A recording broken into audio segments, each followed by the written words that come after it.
చాలా రోజులు అయిపోతుంది కదా మన ఛానల్లో బేబీ ఫుడ్ రెసిపీస్ చూపించి. అందుకే ఈరోజు 10 మంత్స్ ప్లస్ బేబీస్కి మటన్ కీమా రైస్ ప్రిపరేషన్ చూపించేస్తా.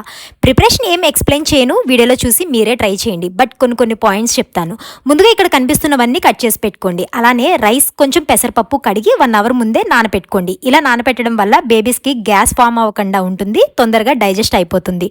కుక్కర్లో ఆయిల్ కానీ నెయ్యి కానీ వేసుకొని కట్ చేసి పెట్టుకున్నవన్నీ ఒక్కొక్కటిగా యాడ్ చేసుకోవాలి. అండ్ ఇందులో నేను కారం కానీ మిర్చి కానీ యాడ్ చేయడం లేదు, ఎందుకంటే అల్లం వెల్లుల్లి పేస్ట్ వేస్తున్నాం కదా, అందులో ఉన్న ఘాటు పిల్లలకి సరిపోతుంది. ఇక నేను అల్లం వెల్లుల్లి పేస్ట్లో జీలకర్ర కూడా యాడ్ చేసి గ్రైండ్ చేసుకున్నాను. లేదు అంటే మీరు విడిగా కూడా యాడ్ చేసుకోవచ్చు. 10 మంత్స్ తర్వాతనే పిల్లలకి నాన్ వెజ్ ఇంట్రడ్యూస్ చేస్తాం కాబట్టి లైట్గా సాల్ట్ కూడా వేసుకోవచ్చు. ఇంకా ఈ కీమా రైస్ రెసిపీని నేను అమ్ముకి 10 డేస్కి వన్స్ అయినా పెడతాను. గర్ల్ బేబీస్కి చికెన్ని వీలైనంత తక్కువగానే పెట్టడానికి ట్రై చేయండి, ఎందుకన్నది నేను వచ్చే వీడియోస్లో చెప్తాను. చూసారుగా మటన్ పీస్ అనేది ఎంత మెత్తగా ఉడికిపోయిందో. చక్కగా ఇప్పుడు పిల్లలకి మనం తినిపించేయచ్చు. అమ్ము కూడా ఈ రెసిపీ చాలా ఇష్టం. మీ పిల్లలకు కూడా ట్రై చేయండి, చాలా ఎంజాయ్ చేస్తూ తింటారు. వీడియో నచ్చితే మన ఛానల్ని వెంటనే సబ్స్క్రైబ్ చేసుకోండి.